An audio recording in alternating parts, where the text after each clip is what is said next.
Harmony হোমস্টেতে রয়েছে। গ্রামটার বৃহত্তর ক্ষেত্রে নাম হচ্ছে সাংসে। আর এখন যেখানে রয়েছি সেই গ্রামটার পরবর্তীতে নামকরণ হয়েছে ফিকলেগাঁও। এটা আমাদেরই একজন রিলেটিভ, কলকাতার রাহুল চ্যাটার্জি। আপাতত ওনারাই প্রপার্টিটা নিয়েছেন। খুব সুন্দর ছোট্ট একটা গ্রাম এবং খুবই নিরিবিলি। প্রচুর হোমস্টে রয়েছে। আর যেহেতু আমাদের পরিচিতর মধ্যে রয়েছে, তাই আমরা এই হোমস্টেটাই এসেছি। এই হোমস্টের বিশেষত্ব হচ্ছে এখানকার পরিবেশ। সামনের ভিউ ভীষণ ভালো, বারান্দা থেকেই ভিউ উপভোগ করা যায়। শুধু তাই নয়, ওয়েদার ভালো থাকলে সামনে কাঞ্চনজঙ্ঘার স্লিপিং বুদ্ধর পুরো 360 ভিউ পাওয়া যায়। আর সেটাও ঘরের জানালা থেকে, যতগুলো ঘর রয়েছে প্রত্যেকটা ঘরের জানালা থেকে উপভোগ করা যায়। আমাদের দুর্ভাগ্য যে ওয়েদার ভীষণ খারাপ। আমরা রয়েছি 3 এবং 4 অক্টোবর, যদিও কমলা সতর্কতা রয়েছে, সেরকম বৃষ্টি হচ্ছে না। কিন্তু আকাশ পরিষ্কার নেই, যার জন্য কাঞ্চনজঙ্ঘা দেখতে পাচ্ছি না।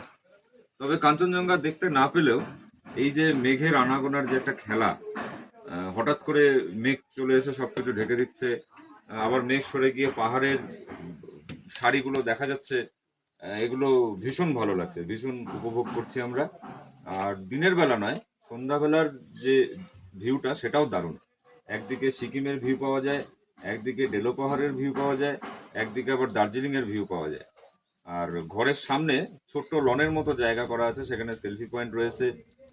সবাই মিলে আনন্দ করবার জন্য বসার জায়গা রয়েছে। আমরা গতকাল রাতে গান বাজনা করেছি নিজেরাই। হই হুল্লোড় যাকে বলে সেটা নয়, নিজেরাই স্পিকারে মাইকের ব্যবস্থা রয়েছে, সেখানে গান বাজনা করেছি। বারবিকিউর ব্যবস্থা ওনারাই করে দিয়েছিলেন। আমরা সমস্ত কিছু করে ভীষণ আনন্দ করেছি। হ্যাঁ, আমরা 3 জায়গা থেকে এসেছি, কলকাতা, ইসলামপুর, মালবাজার। এবং পুজো শেষ, অফিস শুরু হয়ে যাচ্ছে, তাই সকলেরই তাড়া।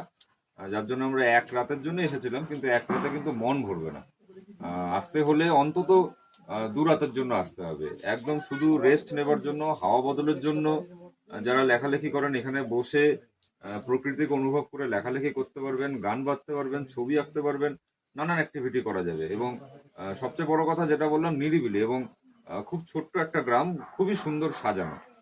আর একটা কথা না বললেই নয়, এখানে যারা রয়েছেন দায়িত্বে, তাদের আতিথেয়তা, খাবার দাবার, পরিষেবা, সবকিছুতেই 10 on 10। এগুলো নিয়ে মানে কথা বলার কিছু নেই। যখন যা আমাদের প্রয়োজন হয়েছে সমস্ত কিছু তারা পৌঁছে দিয়েছে। খুবই ভালো। ফিকলে হারমোনি হোমস্টে, আমাদের যে ভিডিও হচ্ছে সেখানে হয়তো নম্বরও পেয়ে যাবেন।